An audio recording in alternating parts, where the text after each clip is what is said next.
5 वर्षामध्ये मी त्यांच्याकरता जीवाचं रान केलं, निवडून आणलं.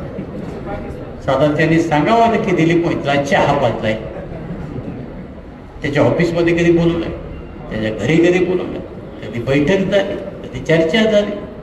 तर माझी ही अवस्था असेल, तुमची तर विचार करण्यापलीकडे. आणि आपल्याला तर घडोघडी लागतो. आता माझी तर अवस्था अशी आहे, आपल्याला माहिती आहे की आता पिंपरी चिंचवड पोलीस स्टेशन, पिंपरी चिंचवडच्या हद्दीत आपले पोलीस स्टेशन गेले, माळुंगे गेलं, चाकण गेलं, आळंदी गेलं. त्या सगळ्या लोकांचं काय होतं, आम्हाला नियम माहीतच नाही. आम्ही मोटरसायकल चालवून गेली ते 1 वे मध्ये जायचं का 2 वे मध्ये जायचं माहीत नाही.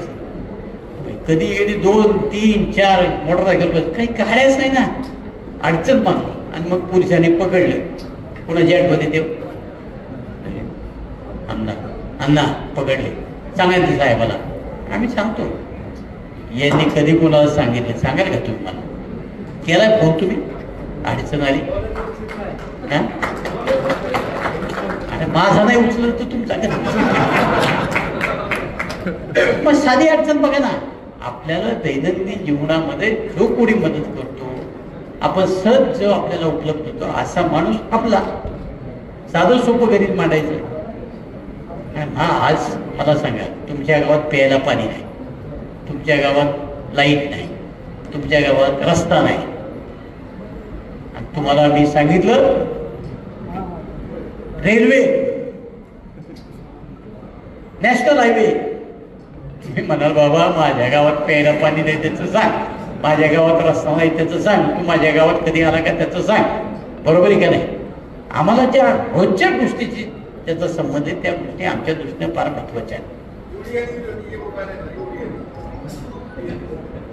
आणि मग मोठ्या प्रश्नावर मी संसदेमध्ये भाषण केलं, मान्य आहे, आमचं पुढे काय म्हणणं आहे. मी विधानसभेत बोललो, उपकार केले, ते संसदेत बोलले, उपकार केले. अरे आम्हाला संधी आहे तर मग बोललंच पाहिजे ना, का मुख्याने बसायचे तिथे? तुम्ही बोललात, आनंद आहे, प्रश्न म्हटले आनंद आहे. सर्वसामान्य माणसाचा कुठला प्रश्न सुटला ते एकदा सांगा ना.